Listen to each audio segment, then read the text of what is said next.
Hi friends, welcome back to the channel. നമ്മൾ ഇന്നത്തെ വീഡിയോയിൽ കാണാൻ പോകുന്നത് എങ്ങനെയാണ് ഒരു സ്റ്റോക്ക് സെലക്ട് ചെയ്യുന്നതെന്നാണ്.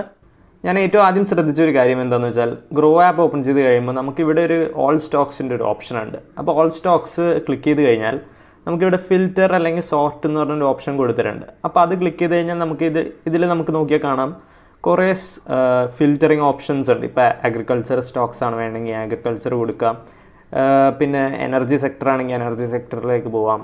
പിന്നെ അതുപോലെ തന്നെ ഇൻഡെക്സ് ഓപ്ഷൻസ് ക്ലിക്ക് ചെയ്ത് കഴിഞ്ഞാൽ നമുക്ക് ബാങ്ക് നിഫ്റ്റി, നിഫ്റ്റി 50, അപ്പോൾ നിഫ്റ്റി 50യിലുള്ള എല്ലാ സ്റ്റോക്സിൻ്റെ ഡീറ്റെയിൽസ് നമുക്കിതിൽ വരും. പിന്നെ മിഡ് ക്യാപ്പ്, അതുപോലെ തന്നെ നമുക്ക് മാർക്കറ്റ് ക്യാപിറ്റലൈസേഷൻ യൂസ് ചെയ്ത് നമുക്ക് ഇവിടെ കൊടുക്കാവുന്നതാണ്. അപ്പോൾ സ്മോൾ ക്യാപ്പ് കൊടുത്തു കഴിഞ്ഞാൽ 0 to 5,000 crores മാർക്കറ്റ് ക്യാപിറ്റലൈസേഷനുള്ള സ്റ്റോക്സിൻ്റെ ലിസ്റ്റ് വരും. അതുപോലെ തന്നെ മിഡും ലാർജും കൊടുത്തു കഴിഞ്ഞാൽ അങ്ങനെ ഒരു ഓപ്ഷൻ നമുക്ക് കാണാം. പിന്നെ ക്ലോസിംഗ് പ്രൈസ് ബേസിസിൽ നമുക്ക് സെലക്ട് ചെയ്യാം, നമുക്ക് സ്റ്റോക്സ് ഫിൽറ്റർ ചെയ്യാം. അതുപോലെ തന്നെ സോർട്ട് എന്ന് പറഞ്ഞൊരു ഓപ്ഷൻ ഉണ്ട്. അപ്പോൾ market cap high to low, low to high, അങ്ങനത്തെ പല ഓപ്ഷൻസും ഇവിടെ നമുക്ക് കൊടുത്തു കഴിഞ്ഞാൽ നമുക്ക് അപ്ലൈ ചെയ്ത് കഴിഞ്ഞാൽ നമുക്ക് ഇവിടെ സ്റ്റോക്സിൻ്റെ ലിസ്റ്റ് വരും. അപ്പോൾ ഇതൊരു ഓപ്ഷനാണ് നമുക്ക് സ്റ്റോക്സ് സെലക്ട് ചെയ്യാനായിട്ട്. എന്നാൽ ഈ ഒരു ഫിൽറ്റർ ഓപ്ഷനിൽ വളരെയധികം ലിമിറ്റഡ് ആണ്. കൂടുതൽ ഡീറ്റെയിൽസ് നമുക്ക് കൊടുക്കാൻ പറ്റില്ല. ഇവർ കൊടുത്തേക്കുന്ന ആ ഒരു ഫിൽറ്ററിങ് ഓപ്ഷൻസിൽ കൂടെ മാത്രമേ നമുക്ക് ഫിൽറ്റർ ചെയ്യാൻ പറ്റുള്ളൂ. എന്നാൽ അതുകൊണ്ട് തന്നെ ഞാൻ വേറൊരു ആപ്ലിക്കേഷൻ ഇൻസ്റ്റാൾ ചെയ്തിട്ടുണ്ട്. ടിക്കർ ടേപ്പ് എന്ന് പറഞ്ഞൊരു ആപ്ലിക്കേഷൻ ഉണ്ട്. വളരെയധികം യൂസ്ഫുൾ ആയിട്ടുള്ളൊരു ആപ്ലിക്കേഷനാണ്. ഇതിൽ സ്റ്റോക്ക് സ്ക്രീനിങ് ഫെസിലിറ്റി ആപ്പിൻ്റെ അകത്ത് തന്നെ കൊടുത്തിട്ടുണ്ട്. അപ്പോൾ നമുക്ക് ടിക്കർ ടേപ്പ് ഓപ്പൺ ചെയ്ത് കഴിഞ്ഞാൽ നിങ്ങൾക്ക് കാണാൻ പറ്റും. ഇവിടെ ടോപ്പിൽ തന്നെ നോക്കിയാൽ കാണാം സ്ക്രീനർ എന്ന് പറഞ്ഞൊരു ഓപ്ഷൻ കാണാം. അപ്പോൾ സ്ക്രീനർ ക്ലിക്ക് ചെയ്ത് കഴിയുമ്പോൾ നമ്മൾ നേരെ സ്ക്രീനർ പേജിലേക്ക് പോകും. അപ്പോൾ സ്റ്റാർട്ട് അല്ലെങ്കിൽ ക്രിയേറ്റ് ന്യൂ സ്ക്രീൻ കൊടുത്തു കഴിഞ്ഞാൽ നമുക്കൊരു ന്യൂ സ്ക്രീൻ അല്ലെങ്കിൽ ന്യൂ ഫിൽറ്റർ നമുക്ക് ആഡ് ചെയ്യാം. അപ്പോൾ ഇവിടെ ഓൾറെഡി ഡിഫോൾട്ടായിട്ട് കൊടുത്തിട്ടുണ്ട്. അറൗണ്ട് 4,514 സ്റ്റോക്സ് ആണ് ഇവിടെ കൊടുത്തേക്കുന്നത്. അപ്പോൾ റിലയൻസ് ആണ് ടോപ്പിൽ കിടക്കുന്നത്. അത് മാർക്കറ്റ് ക്യാപിറ്റലൈസേഷൻ വെച്ചിട്ടാണ് ഇവർ അറേഞ്ച് ചെയ്തേക്കുന്നത്. അപ്പോൾ ടോപ്പ് ക്യാപിറ്റലൈസേഷനുള്ള കമ്പനി ഏറ്റവും മുകളിലും, അത് കഴിഞ്ഞൊരു ഡിസെൻഡിങ് ഓർഡറിൽ റിമൈനിങ് സ്റ്റോക്സ് ഉണ്ട്. അപ്പോൾ ഇവിടെ ഓൾറെഡി കുറച്ച് ഫിൽറ്റേഴ്സ് ഇവർ ആഡ് ചെയ്തിട്ടുണ്ട്. സബ് സെക്ടർ, പിന്നെ മാർക്കറ്റ് ക്യാപിറ്റലൈസേഷൻ, പിന്നെ ക്ലോസിംഗ് പ്രൈസ്, പിന്നെ PE റേഷ്യോ. PE റേഷ്യോ നിങ്ങൾക്ക് എന്താണെന്ന് അറിയില്ലെങ്കിൽ PE റേഷ്യോ എന്തായാലും അറിഞ്ഞിരിക്കേണ്ടതാണ്. അപ്പോൾ നിങ്ങളൊരു കാര്യം ചെയ്യുക, ഈ വീഡിയോ ഒന്ന് പോസ് ചെയ്തിട്ട് എൻ്റെ ഡിസ്ക്രിപ്ഷൻ ബോക്സിൽ നോക്കിക്കഴിഞ്ഞാൽ PE റേഷ്യോയുടെ ഡെഫിനേഷനും എക്സ്പ്ലനേഷനും ഒക്കെ ഉണ്ടാവും. അപ്പോൾ നിങ്ങളത് ജസ്റ്റ് ഒന്ന് വായിക്കുക, ഇല്ലെങ്കിൽ നിങ്ങൾക്ക് ഈ വീഡിയോ കാണുമ്പോഴത്തേക്കും ഫോളോ ചെയ്യാൻ പറ്റിയെന്ന് വരില്ല. അപ്പോൾ ഒരു കാര്യം ചെയ്യാം, നമുക്ക് ഇവിടെ താഴത്ത് നോക്കിയാൽ കാണാം എഡിറ്റ് ഫിൽറ്റേഴ്സ് എന്ന് പറഞ്ഞൊരു ഓപ്ഷൻ ഉണ്ട്. എഡിറ്റ് ഫിൽറ്റേഴ്സ് കൊടുത്തു കഴിഞ്ഞാൽ നമുക്ക് പല ഫിൽറ്റേഴ്സ് ആഡ് ചെയ്യാനുള്ളൊരു പേജിലേക്ക് നമ്മൾ വരും. അപ്പോൾ ആഡ് ഫിൽറ്റേഴ്സ് കൊടുത്തു കഴിഞ്ഞാൽ ഇവിടെ നമുക്ക് കാണാം സെർച്ച് ഉണ്ട്, യുവർ ഫിൽറ്റർ ഉണ്ട്, പിന്നെ പ്രോഫിറ്റബിലിറ്റി, പ്രൈസ് ആൻഡ് വോളിയം, അങ്ങനെ ഒത്തിരി അധികം ഫിൽറ്റേഴ്സ് ഉണ്ട്. അപ്പോൾ നമ്മൾ ഗ്രോ ആപ്പും ഇതും വെച്ച് കമ്പയർ ചെയ്യുമ്പോഴത്തേക്കും ഗ്രോ ആപ്പിൽ ലിമിറ്റഡ് ഫിൽറ്റേഴ്സ് ഉള്ളൂ, ഇതിൽ ഓൾമോസ്റ്റ് ഓൾ ഫിൽറ്റേഴ്സ് ഉണ്ട്. പിന്നെ കുറച്ചൊക്കെ പ്രീമിയം പെയ്ഡ് ആപ്ലിക്കേഷൻ എടുത്താൽ മാത്രമേ കുറച്ചൊക്കെ നമുക്ക് ആഡ് ചെയ്യാൻ പറ്റുള്ളൂ. അത് ഫോർ എക്സാമ്പിൾ ഇപ്പോൾ പറയുകയാണെങ്കിൽ ഗ്രോത്ത് ഒക്കെ എടുത്ത് നോക്കിക്കഴിഞ്ഞാൽ 1 year ഫോർവേഡ് ഓപ്ഷൻ ഇതെന്താണെന്ന് എനിക്കറിയില്ല. അപ്പോൾ അതൊക്കെ സെലക്ട് ചെയ്യണമെന്നുണ്ടെങ്കിൽ നമുക്ക് access to ticker type pro ഉണ്ട്. അപ്പോൾ ആവശ്യമുള്ളവർക്ക് അതെടുക്കാം. ഞാനിപ്പോൾ എന്തായാലും ഫ്രീ വെർഷനിൽ കൂടെ എങ്ങനെയാണ് ഫിൽറ്റർ ചെയ്യണമെന്നായിരിക്കും ഞാൻ കാണിച്ചു തരാൻ പോകുന്നത്. അപ്പോൾ ഞാൻ ഓൾറെഡി കുറച്ച് പാരാമീറ്റേഴ്സ് ഞാൻ ഡിസൈഡ് ചെയ്തിട്ടുണ്ട് സ്റ്റോക്ക് ഫിൽറ്റർ ചെയ്യാനായിട്ട്. അപ്പോൾ എൻ്റെ ഒരു അപ്രോച്ച് എന്ന് പറഞ്ഞാൽ വാല്യൂ ഇൻവെസ്റ്റിംഗ് അപ്രോച്ചാണ്. എന്ന് പറഞ്ഞാൽ അണ്ടർ വാല്യൂഡ് ആയിട്ടുള്ള സ്റ്റോക്സ് നമ്മൾ സെർച്ച് ചെയ്ത് കണ്ടുപിടിച്ച്, അല്ലെങ്കിൽ ഇതുപോലെ ഫിൽറ്റർ യൂസ് ചെയ്ത് കണ്ടുപിടിച്ചിട്ടാണ് നമ്മൾ ഓരോ സ്റ്റോക്സ് നമ്മൾ സെലക്ട് ചെയ്യാൻ പോകുന്നത്. അപ്പോൾ നമുക്ക് ആദ്യം തന്നെ വീണ്ടും തിരിച്ച് നമുക്ക് ആഡ് ഫിൽറ്ററിലേക്ക് പോകാം. നമുക്കിവിടെ ആവശ്യമില്ലാത്ത എന്തെങ്കിലും ഉണ്ടെങ്കിൽ നമുക്ക് ഇവിടെ നിന്ന് ഡിലീറ്റ് ചെയ്യാം. നമുക്കിപ്പോൾ ഓൾറെഡി ഇതിപ്പോൾ മാർക്കറ്റ് ക്യാപിറ്റലൈസേഷനിൽ നമുക്ക് ആദ്യം തന്നെ നമുക്ക് ഒരു ക്രൈറ്റീരിയ കൊടുക്കാം. അപ്പോൾ ഞാൻ ലാർജ് ക്യാപ്സ് അങ്ങനെ സെലക്ട് ചെയ്യാറില്ല. ഓൾറെഡി മെച്ചുവേർഡ് ആയിട്ടുള്ള കമ്പനീസാണ്. അപ്പോൾ അതിൽ ഇൻവെസ്റ്റ് ചെയ്യുന്നതിലും കൂടുതൽ റിട്ടേൺസ് നമുക്ക് ഇതുപോലെ മിഡ് ക്യാപ്പും സ്മോൾ ക്യാപ്പും കൊടുത്തു കഴിഞ്ഞാൽ നമുക്ക് കിട്ടാവുന്നതാണ്. എന്നാൽ മിഡ് ക്യാപ്പും സ്മോൾ ക്യാപ്പും സെലക്ട് ചെയ്ത വേറൊരു പ്രശ്നം എന്താണെന്ന് വെച്ചാൽ ഇതുപോലെ ഹൈ റിസ്ക് ആണ്. ഓൾറെഡി ലാർജ് ക്യാപ്സ് ഒക്കെ സ്മോൾ ക്യാപ്സിൽ നിന്ന് മിഡ് ക്യാപ്സിൽ നിന്നൊക്കെ ഗ്രോ ചെയ്ത് വന്നൊരു പെർഫോമിംഗ് ആയിട്ടുള്ള കമ്പനീസാണ്. അപ്പോൾ അതുപോലെ തന്നെ അവരുടെ വാല്യുവേഷനൊക്കെ വളരെയധികം ഹൈ ആയിരിക്കും. അപ്പോൾ ഇതുപോലെ നമുക്ക് അണ്ടർ വാല്യൂഡ് ആയിട്ടുള്ള സ്റ്റോക്സ് എടുക്കണമെങ്കിൽ നമ്മൾ സ്മോൾ ക്യാപ്പും മിഡ് ക്യാപ്സിലേക്കും വേണം നമ്മൾ പോകാനായിട്ട്. അപ്പോൾ നിങ്ങളൊരു റിസ്ക് ഇൻവെസ്റ്റർ അല്ലെങ്കിൽ നിങ്ങൾ ഈ വീഡിയോ ഇവിടെ വെച്ച് നിർത്താം. ബിക്കോസ് ഞാൻ ഇതിൽ കാണിക്കാൻ പോകുന്നത് എല്ലാം മിഡ് ക്യാപ്പും സ്മോൾ ക്യാപ്പ് സ്റ്റോക്സ് ഒക്കെ ആയിരിക്കും. അപ്പോൾ എൻ്റെ ഒരു ക്രൈറ്റീരിയ എന്താണെന്ന് വെച്ചാൽ അറൗണ്ട് ഒരു മിനിമം ഒരു ക്രൈറ്റീരിയ നമുക്ക് കൊടുക്കാം. അറൗണ്ട് ഒരു 1000 crore ക്യാപിറ്റലുള്ള ഒരു സ്റ്റോക്ക് എങ്കിലും ആയിരിക്കണം. ബിക്കോസ് അതിലും താഴെയുള്ള സ്റ്റോക്സ് ഒക്കെ എടുത്താൽ വളരെയധികം മൈക്രോ ക്യാപ്സും പിന്നെ അങ്ങനത്തെ സ്റ്റോക്സിലേക്ക് അയപ്പും. അപ്പോൾ അത് വളരെയധികം റിസ്ക്കിയാണ്. പിന്നെ എൻ്റെ ഒരു ഹൈ റേഞ്ച് എന്ന് പറഞ്ഞാൽ ഒരു 10,000 ആണ്. 10,000 മാർക്കറ്റ് ക്യാപിറ്റലൈസേഷൻ, 10,000 crore മാർക്കറ്റ് ക്യാപിറ്റലൈസേഷനുള്ള സ്റ്റോക്സ് സെലക്ട് ചെയ്യാവുന്നതാണ്. അപ്പോൾ ഇവിടെ അപ്ഡേറ്റ് ഫിൽറ്റർ കൊടുത്തു കഴിഞ്ഞാൽ ഓൾറെഡി ഇവിടെ ഒരു മിനിറ്റ് അപ്ഡേറ്റ് ആയില്ലേ, ഒന്നും കൂടെ കൊടുക്കാം. 1000 മുതൽ 10,000 ഒന്നും കൂടെ കൊടുക്കാം. 1000 മുതൽ 10,000. ഓക്കെ, അപ്പോൾ ഇവിടെ അപ്ഡേറ്റ് ആയിട്ടുണ്ട്.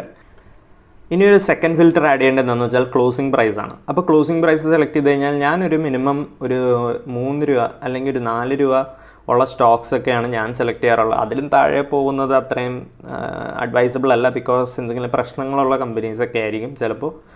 പിന്നെ എപ്പോഴും പറയാൻ പറ്റില്ല, ചിലതൊക്കെ അതിലും താഴെയുള്ള നല്ല കമ്പനീസൊക്കെ ഉണ്ടാവും. എന്നാൽ നമുക്ക് ഈ ഒരു എക്സാമ്പിളിൽ അറൗണ്ട് ഒരു 4 rupeesന് മേലെയുള്ള സ്റ്റോക്സൊക്കെ നമുക്ക് സെർച്ച് ചെയ്യാം.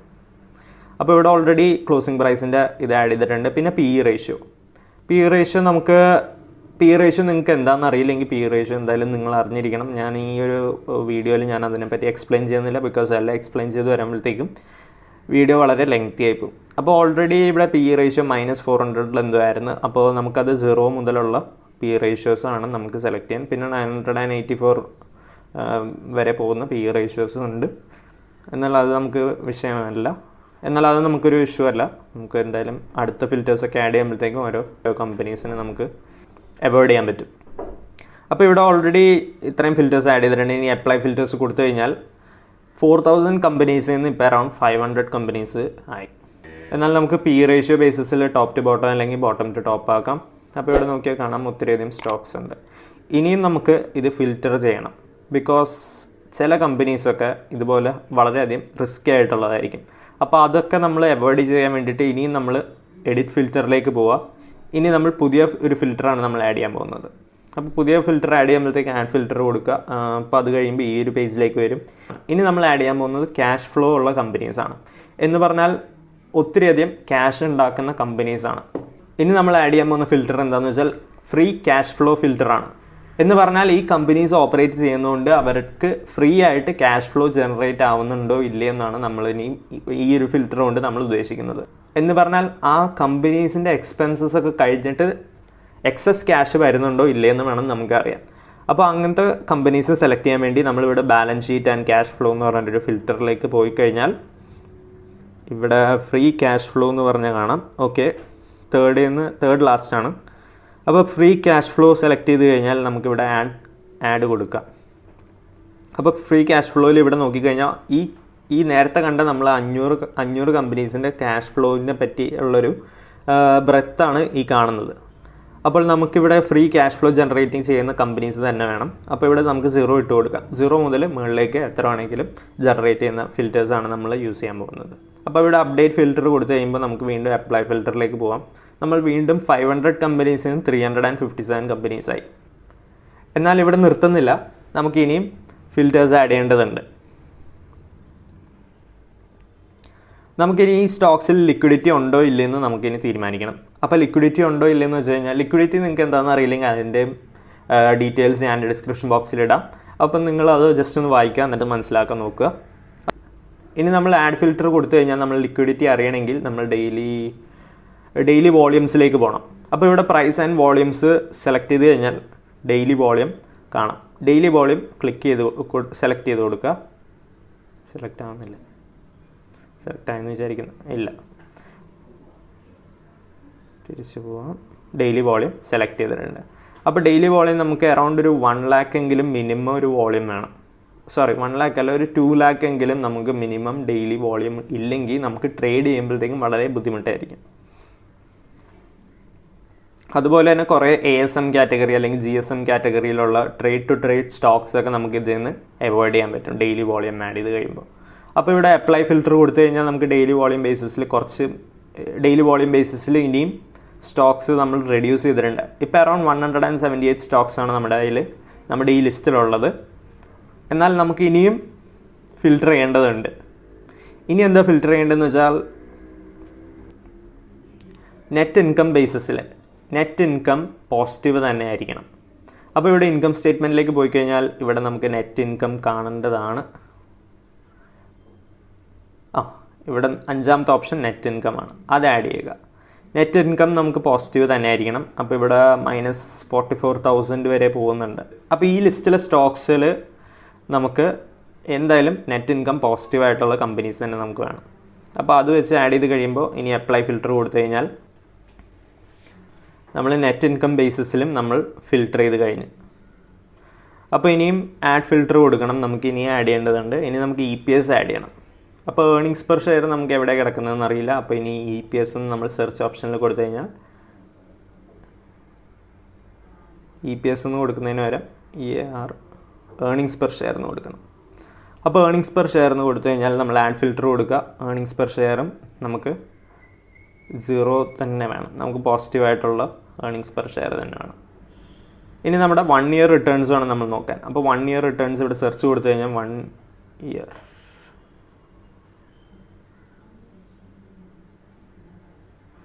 റിട്ടേൺസ് സെർച്ച് ചെയ്ത് എടുക്കാൻ പറ്റുന്നില്ല.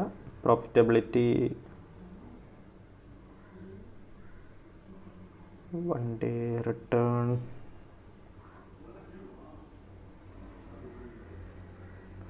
Year return. ഓക്കെ, അപ്പോൾ അതും സെലക്ട് ചെയ്യുക. അറൗണ്ട് ഇപ്പോൾ കഴിഞ്ഞൊരു 1 ഇയർ റിട്ടേൺ വെച്ച് നോക്കുവാണെങ്കിൽ നല്ല രീതിയിൽ കയറേണ്ടതാണ്. അപ്പോൾ ഒരു 25% എങ്കിലും കയറിയിട്ടില്ലെങ്കിൽ അതൊരു അണ്ടർ പെർഫോമിംഗ് ആയിട്ടുള്ളൊരു സ്റ്റോക്കാണ്. അപ്പോൾ നമുക്ക് അങ്ങനത്തെ സ്റ്റോക്സൊക്കെ നമുക്ക് അവോയ്ഡ് ചെയ്യാം. അപ്പോൾ വീണ്ടും നമുക്കിവിടെ ഫിൽറ്റർ ചെയ്ത് കഴിയുമ്പോൾ വീണ്ടും കുറച്ച് സ്റ്റോക്സൊക്കെ പോയിട്ടുണ്ട്.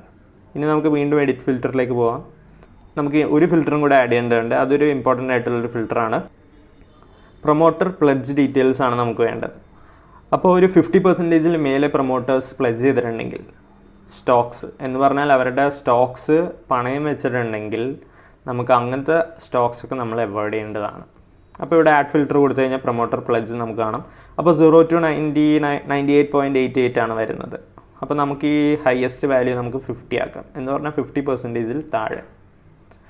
വീണ്ടും നമ്മൾ അപ്ലൈ ഫിൽറ്റർ ചെയ്യുമ്പോഴത്തേക്കും വീണ്ടും കുറച്ച് സ്റ്റോക്സൊക്കെ പോയി. ഇപ്പോൾ അറൗണ്ട് 150 സ്റ്റോക്സ് ഉള്ളൂ. ഇനി നമ്മൾ കൂടുതലും ഫിൽറ്റേഴ്സൊന്നും ആഡ് ചെയ്യുന്നില്ല. അത്യാവശ്യം കുറേ കമ്പനീസൊക്കെ പോയിട്ടുണ്ട്. ഇനിയിപ്പോൾ അത്യാവശ്യം പെർഫോമിംഗ് ആയിട്ടുള്ള കമ്പനീസ് മാത്രമേ ഇതിലുള്ളൂ. അപ്പോൾ ഇനിയിപ്പോൾ ഇവിടെ നോക്കിക്കഴിഞ്ഞാൽ 3i ഇൻഫോടെക് ആണ് കിടക്കുന്നത്. എന്നാൽ ഈ ഒരു ഫിൽറ്ററിങ് മാത്രം വെച്ചിട്ട് നിങ്ങൾ സെലക്ട് ചെയ്യരുത്. ഇനി അതിൻ്റെ ഫണ്ടമെൻ്റൽസും അതുപോലെ തന്നെ അതിൻ്റെ കുറച്ചധികം ഡീറ്റെയിൽസും കൂടെ ചെക്ക് ചെയ്യുക. അതിന് ചാർട്ടൊക്കെ ചെക്ക് ചെയ്യുക. ടെക്നിക്കലിയും കുറച്ചും കൂടെ അനലൈസ് ചെയ്ത് കഴിഞ്ഞിട്ട് വേണം നമ്മൾ സ്റ്റോക്സ് സെലക്ട് ചെയ്യാൻ. ഇപ്പോൾ ഞാൻ 3i ഇൻഫോടെക് ഞാൻ എടുത്തിട്ടുണ്ട്. അപ്പോൾ ഇവിടുത്തെ 1 ഇയർ ചാർട്ട് നോക്കുക, 1 മന്ത് നോക്കുക, 1 ഇയർ നോക്കുക. 1 ഇയർ പോസിറ്റീവാണ്, കുഴപ്പമില്ല. പിന്നെ ഓവറോൾ മാക്സ് എത്ര വരെ പോയിട്ടുണ്ട്? 150 വരെയൊക്കെ പോയൊരു സ്റ്റോക്കാണ്. അപ്പോൾ stock is in ASM category. ഇവിടെ ഒരു റെഡ് ഫ്ലാഗ് ഉണ്ട്. അപ്പോൾ അത് അവോയ്ഡ് ചെയ്യാൻ നോക്കുക. നമ്മൾ ട്രേഡ് ടു ട്രേഡ് സ്റ്റോക്സൊന്നും അങ്ങനെ പർച്ചേസ് ചെയ്യേണ്ട. പിന്നെ ലോ പ്രൊമോട്ടർ പ്ലഡ്ജ് ഓരോ ഡീറ്റെയിൽസ് നമുക്ക് ഈ ടിക്കറ്റ് ടൈപ്പിൽ നിന്ന് തന്നെ നമുക്ക് കിട്ടും. പിന്നെ അതുപോലെ തന്നെ ഇവിടെ എവിടെയോ ഫിനാൻഷ്യൽ സ്റ്റേറ്റ്മെൻറ്റ്സ് ഉണ്ടല്ലോ. ഫിനാൻഷ്യൽ സ്റ്റേറ്റ്മെൻറ്റ്സ് ക്ലിക്ക് ചെയ്ത് കഴിഞ്ഞാൽ ലോവർ ദാൻ ഇൻഡസ്ട്രി ഇവിടെ കുറച്ച് റെഡ് ഫ്ലാഗ്സ് ഒക്കെ ഉണ്ട്. ബാലൻസ് ഷീറ്റ് ചെക്ക് ചെയ്യുക. പിന്നെ അതുപോലെ തന്നെ ക്യാഷ് ഫ്ലോ നോക്കുക. ക്യാഷ് ഫ്ലോ ആണ് ഇമ്പോർട്ടൻറ്റ്. നമ്മൾ ക്യാഷ് ഫ്ലോ ബേസിസിലാണ് കൂടുതലും സെർച്ച് ചെയ്തേക്കുന്നത്. അപ്പോൾ ഇവിടെ പാസ്റ്റ് 2012 പെർഫോമൻസ് ഒക്കെ കാണാം, 2013 കാണാം. അപ്പോൾ ഇവിടെ ഏറ്റവും അടിയിൽ കൊടുത്തു കഴിഞ്ഞാൽ -216 ആണ് ക്യാഷ് ഫ്ലോ. അത് നോക്കേണ്ട ഒരു ഇയർ, ഇത് ഒരു 10 കൊല്ലം മുമ്പുള്ളൊരു കാര്യമല്ലേ. അപ്പോൾ ബാക്കി ഇയേഴ്സൊക്കെ അത്യാവശ്യം കുഴപ്പമില്ലാതെ പെർഫോമിംഗ് ആയിട്ടുള്ളൊരു കമ്പനിയാണ്. അപ്പോൾ കുഴപ്പമില്ല എന്നാണ് എൻ്റെ ഒരു വിശ്വാസം. എന്നാൽ ഇതൊരു റെക്കമെൻഡേഷൻ അല്ല, നിങ്ങൾ എന്തായാലും നോക്കിയിട്ട് വേണം എടുക്കാൻ.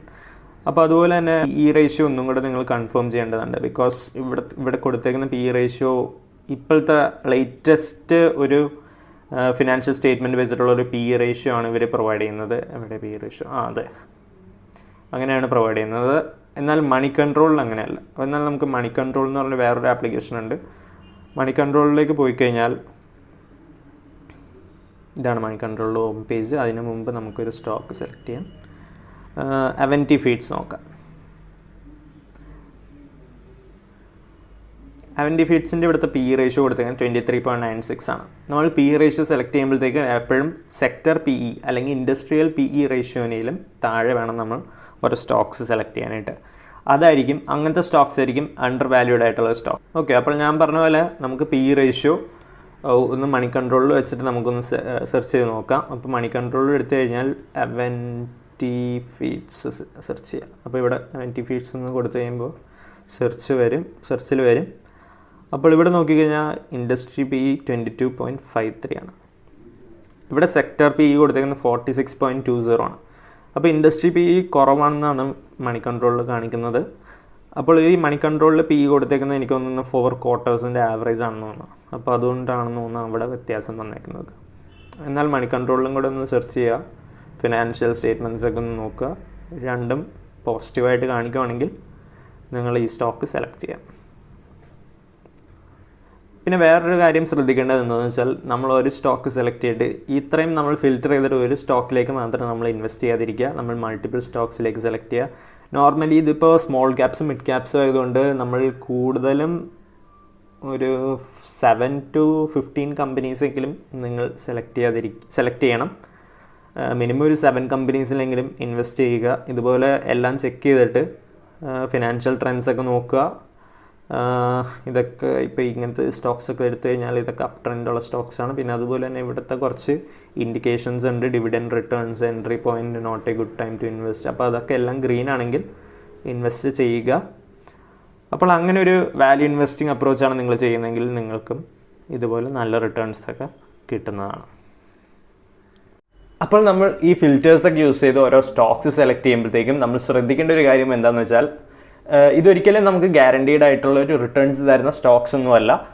ബിക്കോസ് ഫ്യൂച്ചറിൽ എന്ത് വേണമെങ്കിലും സംഭവിക്കാം. അപ്പോൾ അതുപോലെ തന്നെ ആ സ്റ്റോക്സിൻ്റെ പെർഫോമൻസും എഫക്റ്റ് ചെയ്യാം. സോ നമ്മൾ ഇതൊക്കെ ശ്രദ്ധിച്ചിട്ട് വേണം ഓരോ സ്റ്റോക്സ് എടുക്കാനായിട്ട്. അപ്പോൾ നിങ്ങൾക്ക് ഇന്നത്തെ വീഡിയോ ഇഷ്ടപ്പെടുന്നു ഞാൻ വിചാരിക്കുന്നു. നിങ്ങൾക്ക് ഇഷ്ടപ്പെട്ടെങ്കിൽ നിങ്ങൾ ലൈക്ക് ചെയ്യുക. എന്നാൽ സബ്സ്ക്രൈബ് ചെയ്തിട്ടില്ലെങ്കിൽ നിങ്ങൾ എന്തായാലും സബ്സ്ക്രൈബ് ചെയ്യണം. അപ്പോൾ എപ്പോഴും പറയുന്ന പോലെ keep watching our videos. See you next time. Good bye.